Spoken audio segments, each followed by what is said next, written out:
Welcome to Massive Late Fee. And now your hosts, Mark and Carol. Well, hello everyone. Welcome back to Massive Late Fee. My name is Mark.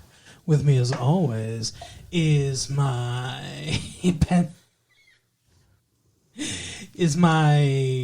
waiting girlfriend Carol. How you doing today, Carol? Hey, what's up? Not much. It's been a good week here. It's October 18th, 1997. Your face was very expectant. It was like, oh, I know, I talk about your face too much. Way too much. It's all theater the time. of the mind, Carol. Paper bags, they're coming. Paper bags, rider. I don't want you to wear a paper bag on your head. Well, then stop talking about my face. Your face is funny to talk about. Fuck you. Why is that? Your dick is funny to talk about. What do you think about that? How are those equivalent? Well, I don't think you care as much about your face. Okay, why is my dick so funny to talk about? Because it does weird things. Why'd your dick move that way? Oh, okay. I'm not actually going to talk about your dick, okay? Oh, okay. Other than that, it's wonderful. Great. So everybody needed to know that. Anyway, speaking of wonderful dicks, before we talk about the movie today, I thought we could talk about some massive love. Oh. Because there is some love in this. Is there, though? Is there? How about this one, Carol? I only have a few today. Exotic hunk, 26. Handsome, biracial, tall, tan, blue eyes. Seeks pretty dark-skinned, single black female, 20 to 40. Shapely body, large hips. Okay. What do you think of this exotic hunk? I think anybody who's that hunky doesn't need to put an ad in a paper. And I think he's a little too picky. He wants large hips. Yeah, like what? You want childbearing hips? What are your plans for this person? He's looking for a breeding mare. Exactly. Wow. Well, that's no good. Speaking of massive love, though, I actually heard somebody say Assalamu alaikum today on the radio. You did? Yeah. Were they looking to start a new nation? I think so. Okay, how about this one? Female seeks same. Female. Okay. For friendship only. Then why are you putting this ad in the paper? To hang with. Cooking. Walking. Movies. I'm 38. You're 20 to mid-30s. St. Croix Shores. Why does she care that much? Yeah. Wow, the age. Why does she need to be older than her friend who she's going to do walking and right, stuff with? To hang with. Cooking, walking, movies. Wants to hang. I think she's a liar. I think. A filthy, filthy liar. I think she is just not ready to admit that she wants a lesbian experience. And apparently she wants to be called mommy. Oh, God. Because why else would she insist on being older? Oh, I don't know. That is interesting. I mean, and it's not that big of an age difference that she's looking for, which is weird. No, she's 38. She said 20. Well, that would be, to mid-30s. But I mean, she's also open to somebody who's 35. Sure. So that wouldn't be weird. She wants to have control in the relationship. Oh, maybe. She wants to wear the device. Oh, God. Relationship. I'm not going to say what device it is, but we all know. Get that whip out. What? How about this one? A gifted single white male seeking discreet encounters with an attractive female or couple. Race no barrier. All calls answered. Gifted. He's gifted. I mean, I can assume that I know what he means by that, but... What, pray tell, do you think he means well, by being gifted? He could have a large penis. That's kind of what I'm thinking. Or he could just be, good in bed. Yeah. But I mean, like, he could also be a genius. Who knows? Like, there are so many things that being gifted could mean. Computer science major. I think he's being a little too vague. It says gifted ... See, single white male. I think he's trying to save on words because he's poor and or cheap. GIFTED BIGDICK. Yeah, it is one more word. You mean letter? A letter. Oh my goodness. How about this one though? Speaking of gifted, heels and hose. What? That's the title of this is Heels and Hose. Okay. Lansing area, very feminine crossdresser, seeking a special male friend 50 plus who would enjoy a guy like me. Long-term relationship sought. It's hard to imagine a 50-plus-year-old wanting to be with a super feminine cross-dresser. He's a cross-dresser. Uh-huh. He's a super feminine cross-dresser. And you're saying you think it would be... Yeah, obviously it's hard to find. That's why he's looking in the newspaper. right, because I mean, I'd imagine it's hard to find anyway, but it seems like older people are probably even less likely to be into that weird kinky stuff. Oh, wow. Don't you think? I don't know if I was actually going to call him weird. It's Tu Wong. Has Tu Wong Fu, thanks for everything, Julie Newmar, taught you nothing? I guess not. Shame on me. I need a spanking. What kind of mood are you in today? You know exactly what kind of mood I'm in today. Okay. Well, let's talk about the movie. Let's get this over with. I guess as fast as we can. We saw The Devil's Advocate. Yeah, with Keanu Reeves. Yeah, we watched it with Keanu Reeves. He was very nice. And Robert De Niro. Yes? Yeah, we watched it with Robert De Niro. He's not in the film.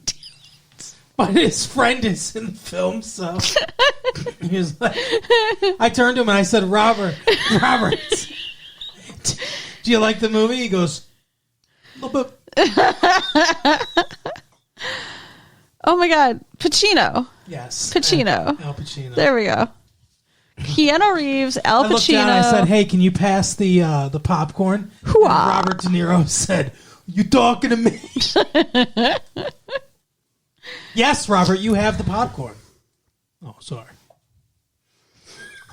Yes, Al Pacino was in this movie. And Charlize Theron. I'm just getting warmed up. Al Pacino. Yeah. Hoo-ah! Yeah. I sound just like him, right? Oh, it's a very good. Yeah, very much. It's a good impersonation, right? You should definitely go into impersonations. That should be your new life goal.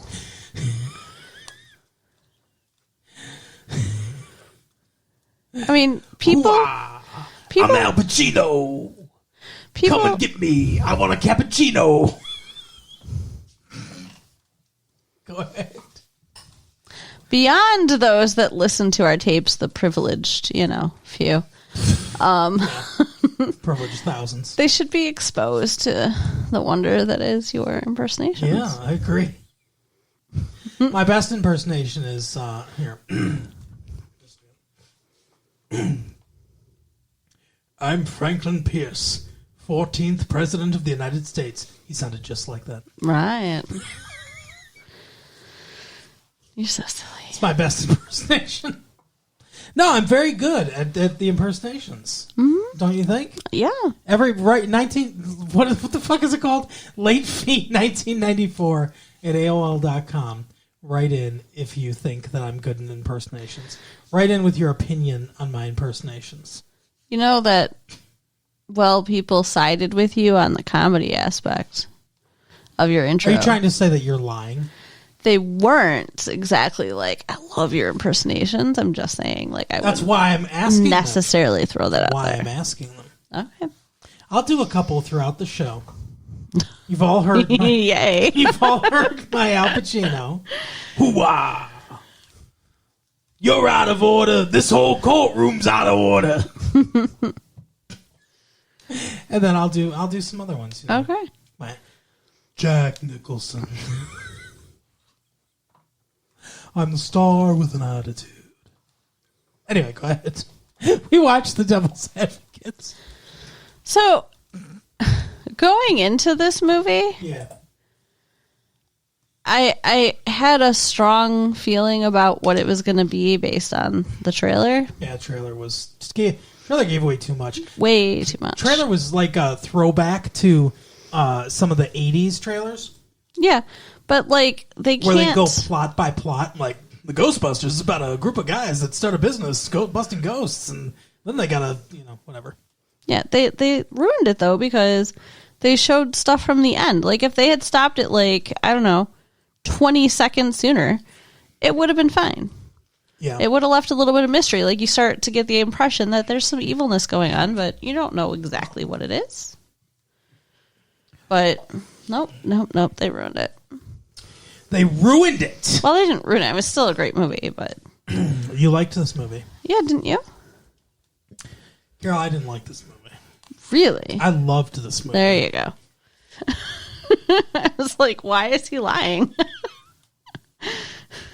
No, so we're going to spoil things, obviously. Oh, yeah. And just do yourself a favor and go watch this amazing movie. And then you can listen to us talk about it. Go to your local Star Theater and watch The Devil's Advocate, and then come back and listen to this tape. Yes.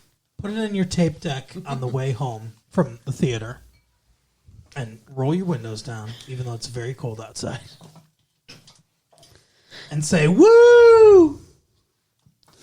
Wow. Alrighty then.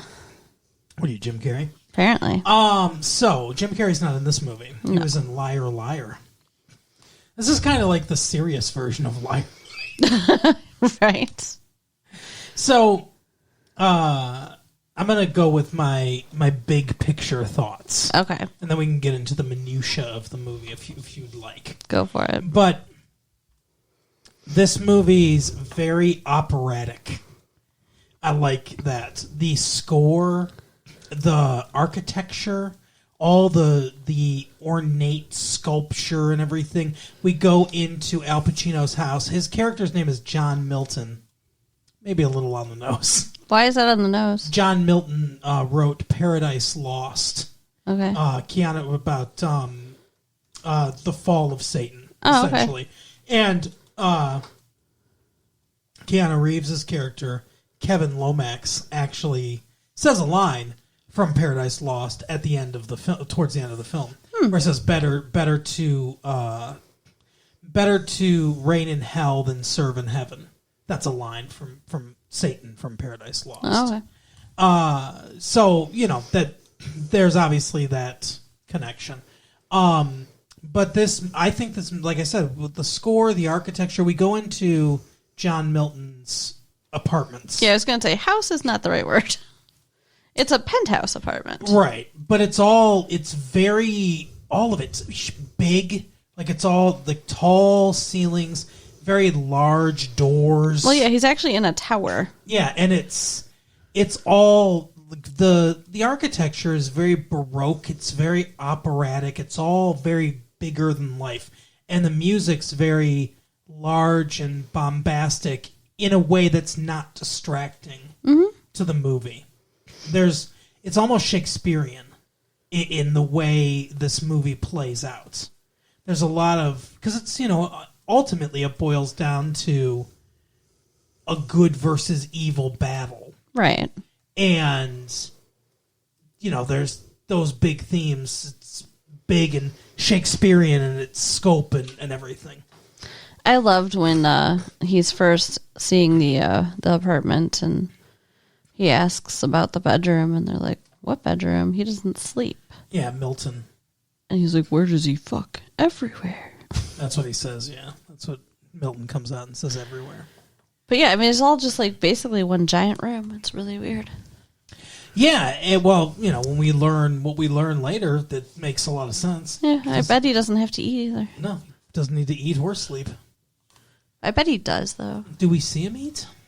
I don't know, but I mean, like, he's not See like a him drink. vampire. He's got a reflection. Satan. He can do what he wants, and I bet you he wants to eat. Wouldn't you? I mean, that's not something you want to give up. That should be the tagline for the Satanist church. He's Satan. He can do what he wants. And I bet he wants to eat. Subway.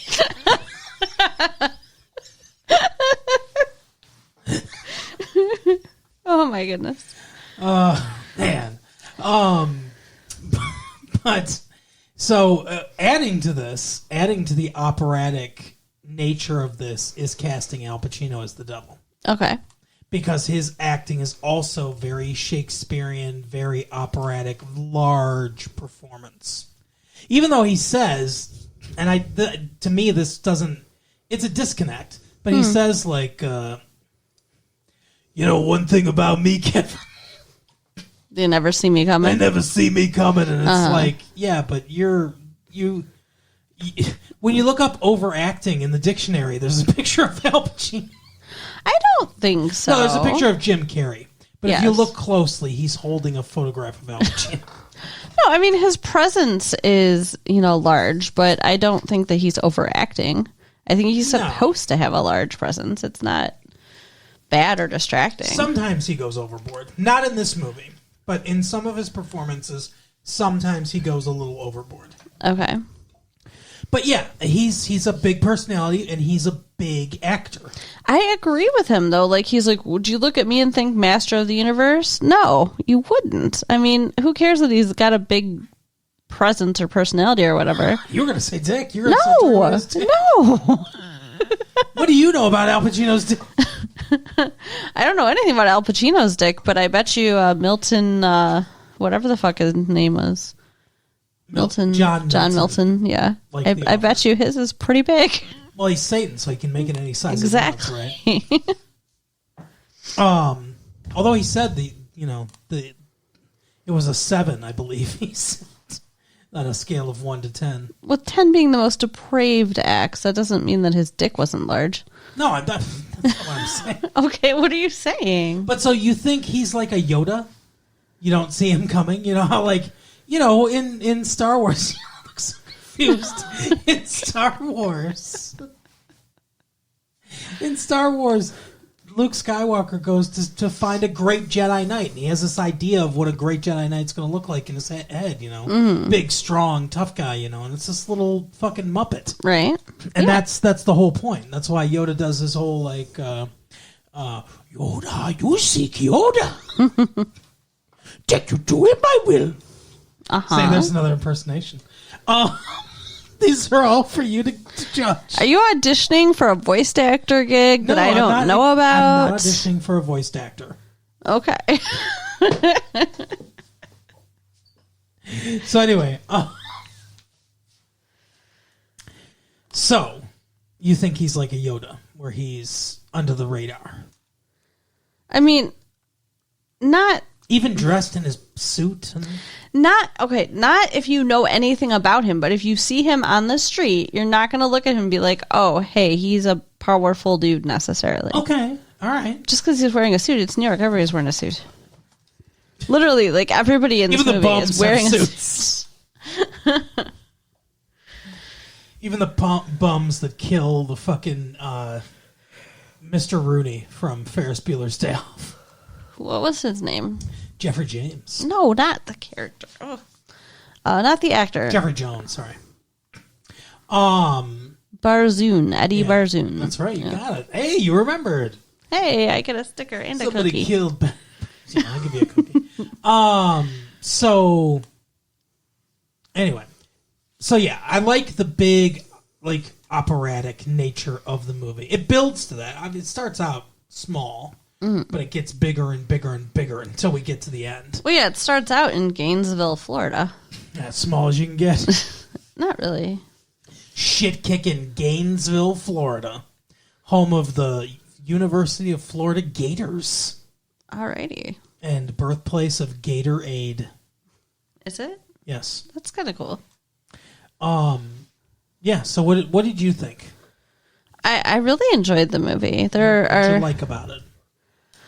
The characters, the, like, Those big elements. questions that it's, left, which I'm looking forward to talking about. Oh, yeah. Of course. So, acting was outstanding. Even Keanu Reeves was good. Yeah, he Normally, surprised me. Keanu Reeves was pretty good in this. He really was. Although, it's a far cry from him in Speed being like, "Whoa, right? I don't know you, dude." Or Bill and Ted's Excellent Adventure. Where he's like, "Whoa, be excellent to each other." Exactly. There you go. There's another impersonation. No, he did. He did a really good job. What do you think Bill Clinton thought of this movie? Why do I care what Bill Clinton thought about this movie? Do you think that he was like, "I'll feel your pain. I'll feel your pain at the loss of your wife"? Keanu Reeves. I mean Kevin Lomax. I'm sorry, I'm really fucking lost right now. It's another impersonation, Carol. Oh. Okay. I think you're getting too tired for my bullshit. Yeah, well, we were excited and wanted to record right when we got home, but now it's late. All right, so questions. So in the very beginning, of the movie, yeah, he's doing the court case. Stop making fun of me, you meanie. I haven't been called a meanie since like 5th grade. Well, congratulations. Now you have been. He's doing a case with a teacher. What did they say? 8th grade teacher? I think so. 7th or 8th grade. Yeah. That girl looked very young. Yeah, he's accused of, molesting his student. Yes, he is. And Keanu Reeves is defending him.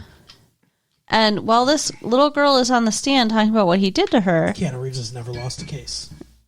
Okay, we'll get there. He looks over and sees this guy masturbating right there in the courtroom. He's masturbating? Yeah, he had his hand in his pants. Oh, I didn't see that. Yeah. I saw his finger. She's describing him putting his hands inside her blouse, under her blouse, and stuff like that. And his finger is like working the bottom of the fucking the desk. The desk. That's all I saw. I didn't see that his other hand. The other hand's in his pants. Oh my god. Yeah. Because I was thinking to myself, yeah, that looks bad when you see it. Imagine you didn't see the hand in his pants. That looks bad, but it's not. I mean, I'd have questions, but I wouldn't be like, oh, immediately he's guilty. He was also smiling just a little. That's true. Listening to her cry and talk about what he did to her. That's true. Okay. All right. It was pretty fucking obvious. I think it would have been obvious if you hadn't seen his hands at all, if you just looked at his fucking face. Yeah, he looks guilty. Yes. But yeah, so he sees that. And so he knows. And he's absolutely disgusted. Mm-hmm. And yet, he still fucking defends him and wins. Yeah. Like, what would you do in that situation? If you had been him, what would you do? That's your question. What would I do? Well, at the end of the movie, they're talking about when he actually does do the right thing. They're talking about him being disbarred. Like, how is that possible? Doesn't it seem like doing the right thing should be right and not something to be punished? Here's the thing. The law is set up in a specific way. It's an adversarial process. There are two sides against each other, right? And every defendant, regardless of if they're guilty or not, because you can never, unless you witnessed it or whatever, the law in the general sense cannot know at the onset of a trial if someone's guilty or not. They presume everyone's innocent. So every defendant is entitled to a robust defense, a full-throated, I believe you're innocent defense. Most of the time, defense lawyers don't ask their clients if they're guilty or not. Mm-hmm. That's not knowledge they need. Or want, probably. Right. Their job is to give a full-throated defense. And the prosecution's job is to, in the adversarial process, to counter that. And in those two sides clashing, in the cauldron of everything's burned away, the truth should remain. And the jury should be able to figure that out. That's the premise of the American justice system. Does it always work? Ask O.J. Simpson. No, It doesn't always work, but that's the premise of it, and it works more than it doesn't. Mm-hmm. It could be tweaked and improved upon a little bit, but it works more than it doesn't. And I haven't seen in other countries a better system really than the system that we have. I mean, people have talked about like professional jurors and things like that, like people that actually know the law and things like that, instead of just drafting citizens to be jurors. But I don't know. That would make them no longer your peers. Well, I mean, peers is a nebulous term. Yeah. Because the people that live around you are your peers. I mean, what does peers really mean? If a black man's on trial, should the jury be comprised completely of black men? No. So I mean, peers is a nebulous term. Anyway, so what would I do in that situation? It's very difficult to put myself in that situation because I'm not a lawyer. Right. And he's bound to give a full-throated defense. And saying that you are recusing yourself from the case, I don't know what's going to happen to that actual defendant, but I feel like his case is going to get thrown out. It definitely has to be at least a mistrial. Right. And they have to have a whole new trial because that jury is now prejudiced. Mm-hmm. When their lawyer stands up, he didn't say, I know he fucking did it. But in the middle of a trial, when your lawyer is like, hey, I can't defend this dude anymore, that's pretty obvious. Yeah. Like, this girl just gave very damning, I mean, look at it from their point of view. She just gave very damning testimony. And he goes to the bathroom and comes back and is like, yeah, I can't defend this dude anymore. That's no good. Yeah. So, yes, that's inappropriate. He maybe should have requested a recess or requested a continuance or requested to approach the bench or talk to the judge in his chambers to do it outside of the courtroom area. Because then they could have come up with something. They could have told the jury, he has a personal issue or something like that. He cannot continue, and maybe the trial could have continued. That's a good point. That's a good idea. And that's probably what I would have tried to do. But that wouldn't have been sensational. Well, and that's the point. It wouldn't have given him, like you said, another win. Because correct. He's never lost, and he's very, very, very egotistical, vain. Yeah, proud of himself. If this was the movie Seven, yeah, he'd be vanity. I mean, that's 100. I mean, it's said in the movie, 100% vanity is his crutch. Mm-hmm. Disgustingly. Oh yeah. I don't know. I wouldn't have been able to do it. No way. Yeah. Well, and the implication is in the movie, it's not ever said outright. But Charlize Theron's character, who, by the way, is also, we haven't mentioned her character yet, but she's fantastic in this. Oh, yeah. She does really great acting. We saw her in that, I think, 2 Days in the Valley movie, and then she was in something else that I can't remember that we saw. Yeah, especially when she starts to lose her mind. Like, you can just see it. It's a master class in acting. It's fantastic. Yeah. But what was I talking about? You just mentioned Charlize Theron. I don't know. You were going to talk about her character. No, I was saying something about Keanu Reeves, I thought, but I don't remember now. You weren't following the conversation. I was, but you didn't say enough for me to know what you were talking about. You said, about Charlize Theron's character. Oh, we didn't mention her. Blah, blah, blah. We were talking about his vanity. Mm-hmm. And then we said, I don't remember. But yeah, so vanity's his big crutch. That's his Achilles heel in this whole movie. And the next time that he really fucks up, I mean, he does make a lot of mistakes, but I mean, in his job and with his vanity thing is, when he knows that his other client is guilty of murder and he still defends him. Yeah, Craig T. Nelson playing the role of Donald Trump, kind of. No, they mentioned Donald Trump in the movie. They said he was supposed to be at that party and he couldn't make it or whatever. It's like a who's who of Republicans. Yeah, so I don't. By the way, is a little insulting to Republicans, I think. Right. Because they're at the devil's party. Right. I guess it was a Democrat who wrote this one. Right. Sorry to get political, everyone. Now I don't remember what I was trying to say. I do, because I listened to you. The next time he fucked up was when he knows his client's guilty. That's what you said, of murder. Trump was what I was trying to talk about. Oh, okay. You said you thought that he was supposed to be like Trump, but I'm saying he's not. So he's a Trump. I know he's not literally Trump, Carol. Or a stand-in for him. I think he's a Trump-like character. Okay. Because he's a big real estate developer in New York with a wife and stepchildren. And they go to his office later, and there's a bunch of fucking gold filigree shit all over the wall. Okay. I'm just saying.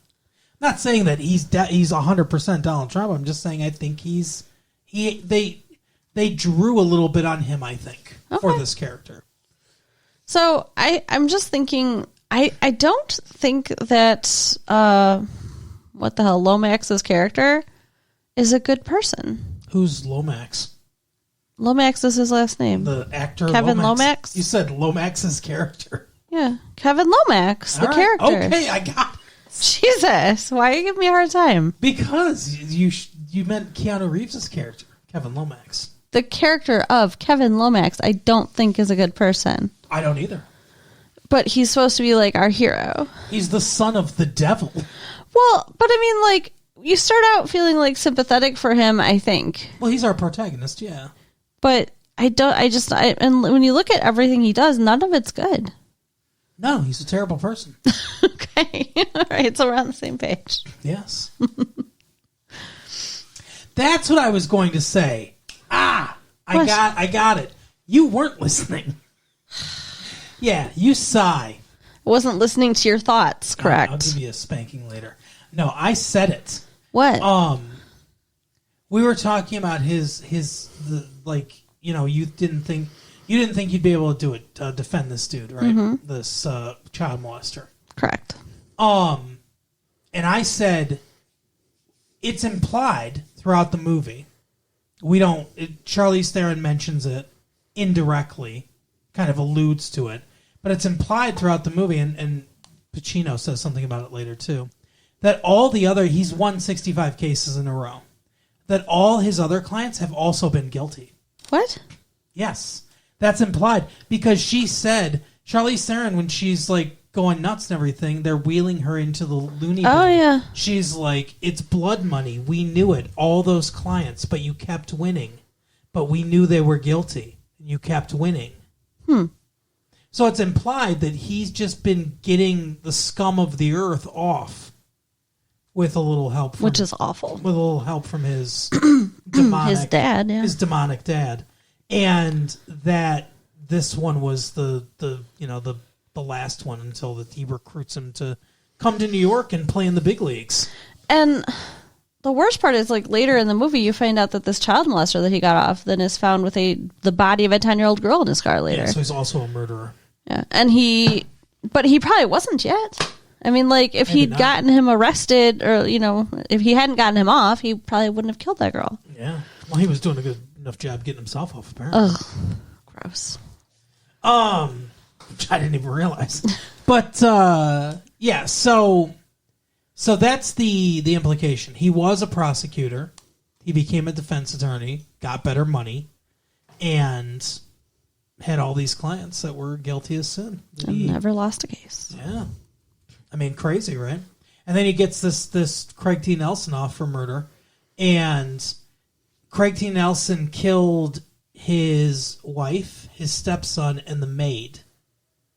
And apparently did it all because he wants to have sex with his 16-year-old stepdaughter. Do you think he was already having sex with her? Do you think that he was already having an affair? Because that was supposed to be the motive, right? I think so, yeah. So maybe that was still the motive. Well, yeah, I think he just wanted the mom out of the way, too. That's so awful. Maybe the mom found out, Yeah. confronted him, so he had to murder everyone in the apartment. And now it's just him and his 16-year-old stepdaughter, so he can just do whatever the fuck he wants. All day. Ugh. So awful. Yeah. That's what. See, my question is, there's another case.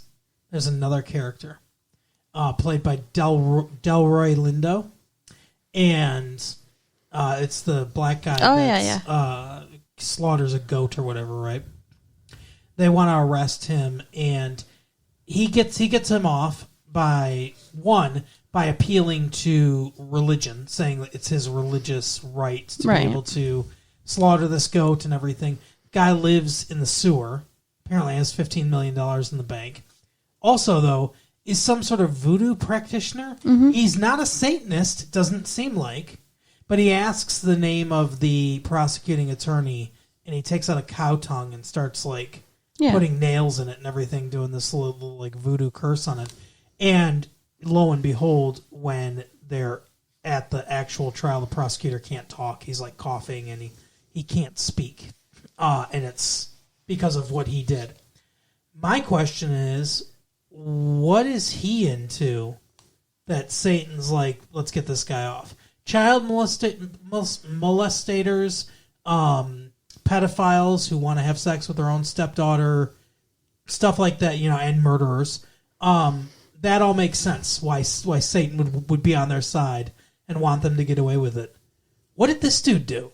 I mean, slaughtering goats is not is he a Satan worshiper? What's fucking going on? Well, maybe. I mean, goats are used as a representation for Satan. So yeah, but I don't know. I guess maybe he was sacrificing the goat to Satan. Maybe he is a Satan worshiper. I don't know. Or I mean, maybe the voodoo is somehow interlaced with that, or I don't know. Sorry to our New Orleans audience.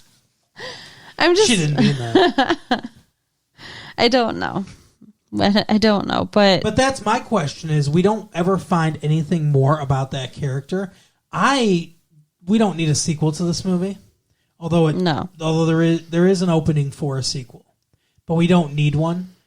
But I'd almost like what would you call a sidequel? I'd like to see that character. I'd like to know more about that character and what his place in all this was. Because everybody else, it makes sense why Pacino's John Milton / Satan would want to, deal with them the way he does. But this dude, it's we're not exactly sure why he's on his side. Didn't they say that it was kind of a test? It was a case that he shouldn't have been able to win? Yes, but he could have picked anybody. Yeah. Why? Everyone that he wanted Kevin to defend and get off was someone who was doing bad. Right. So what was this guy doing? Maybe he's an arms dealer or something. I don't know. Yeah. And he's got a ton of money from somewhere. That's true. So yeah, maybe he's just shady. Yeah, I don't know exactly what he's doing, but that's just an interesting question, I think, that we have. Here's a question I have. Mm-hmm. At the end of the movie, we find out that Pacino's Satan, Keanu Reeves is the son of Satan, and that the lady who we haven't really talked about, Alessandra, I think her name is, she works at the law firm, and that's the daughter of Satan. Alessandra is the name of the stepdaughter. Oh, okay. What's her name? Do you remember? No, I don't know. Anyway, but we find out that he's been sexually attracted to her throughout the entire movie, basically. Yeah. That she's the daughter of Satan, so they're step siblings. She looks exactly like his wife. It's kind of weird. Yeah, she does look a lot like her. So my question is, I have a couple questions about this. One, do they have powers like Al Pacino has?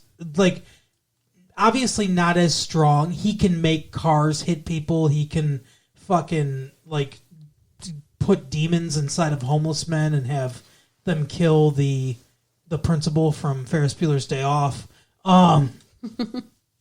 like he can do shit like that, right? And obviously, what Keanu Reeves can't.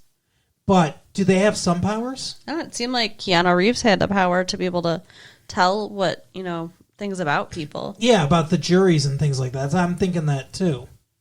So I wonder, like, because he does a jury selection. He's like, no, not this one, not that one. He's like, that one's been hurt. I just know. Yeah. She's been hurt. She wants revenge.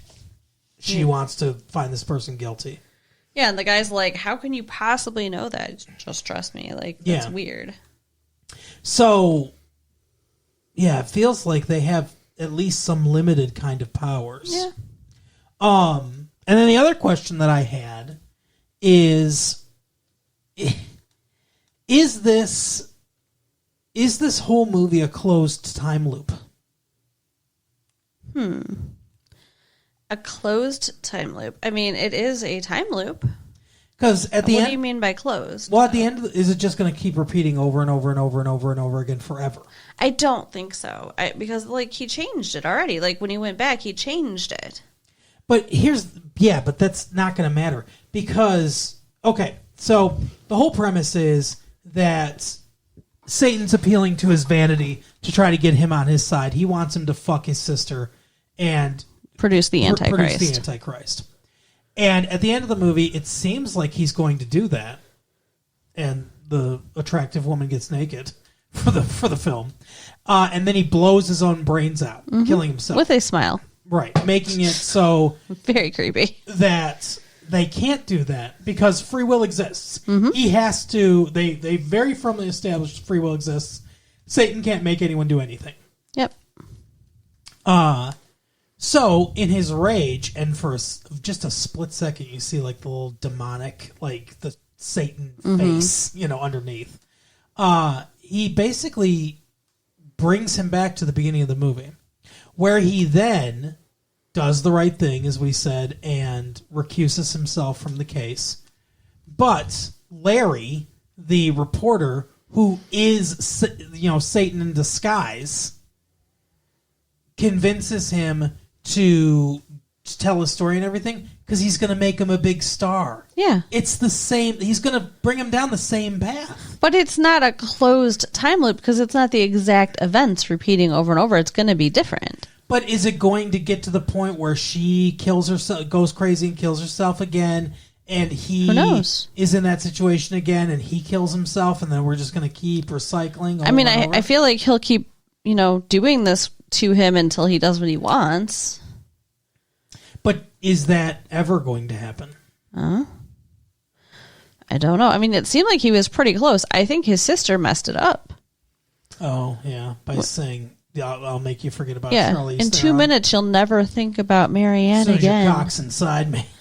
Like, that was the stupidest. Like, why mention her name right then? Right. His wife just killed herself in front of him. Yeah, no good. So, if she wanted her to get laid, that was not the way to go about it. Right. Gave herself a second smile. Right across the neck. God. That was fucking brutal. That was a hard watch. There was a lot of things about this movie. I felt so bad for her character. Like, the whole time, like, she's just suffering and suffering. What do you think was up with the one time, like, she was being psychologically tortured the whole time. Yeah. But she wakes up from this dream, and there's a baby in the bathroom playing with what she says are her ovaries. They took my ovaries. Yeah. Do you think they really took her ovaries? Yeah. What the fuck? I think they did something to make her not be able to have a baby. Because they don't want him to have a baby with her. Right. They want him to have a baby with his sister. So it's the Antichrist. That's so awful. A lot of incest in this fucking movie. What do you mean a lot? Well, what other incest was there? The one dude wants to have sex with his stepdaughter. Oh, that's not incest. So she's not actually related to him. That's molestation. But it's not incest. Yeah, tell me how okay it is. It's not incest. It's not. It's disgusting. It's almost like incest. Sure. They said he was married to his wife for like 9 or 10 years. Oh, okay. That's pretty gross. Yeah. But it's still technically not. Technically. Okay. Maybe. Is it incest when they're half siblings? Yeah. I would say so, wouldn't you? I don't know. So We're defining incest as we go here, I guess. Honey, incest is two blood relations, and step is not blood, but half is. I guess. Can still be gross and creepy and icky. It is gross and creepy and icky. Greg T. Nelson having sex with anyone's gross. Right. Except for, I guess, what's her name? The singer. The one from the Donna Reed show. You know. No, because I'm not a grandpa. Come on. On Coach, his girlfriend. Oh, okay. Yeah, I know who she is. Yeah. Shelley Fabre. Okay. You know, Johnny Angel. It's Johnny Angel, how I love him, and how I hope that he loves me. Okay. I know that song, Sing sure. along. No. Anyway. I think that's about it, though. Do you have any other things that you want to say about this movie? I thought it was fantastic. I loved the themes. The ending was satisfying to me. Yeah. Even though it doesn't technically resolve, I think it's the best ending they could give. Yeah, I was very happy with it that, not only did he not give in to Satan and he killed himself, but then he started over and got another chance to do the right thing. And we'll see. I mean, yeah, he's probably going to fail, but he's at least trying. I think he should have said no to the story. Yeah. Should just allowed himself to get disbarred. But how much does he know or remember? Like, probably almost nothing. That was my other question. He seems very happy to see Charlize Theron. Yeah. He kisses her. He's like, oh, I'm good now. Like it seems like he kind of remembers that loss. I think he has a vague, it's one of those things like when you wake up from a dream. Right. I think it's like fades. It's fading very fast. I think it faded too fast. Yeah. But he definitely, he knew enough. He knew not to defend this guy, and he knew that, like you said, he was very happy about his wife. Yeah. But he's not going to change his entire personality in this one. No, unfortunately. Thing, so he's half Satan. Yeah. But I was happy with it. I was satisfied with everything. Very, very, very good movie. All right. Well, you want to tell the people anything? You can write us at latefee1994@AOL.com. Why don't you tell us what you think of my impressions? Are they good? Check out our website at www.retrolatefee.com and share the tapes with your friends. Share the tapes with your friends. Bye. Bye.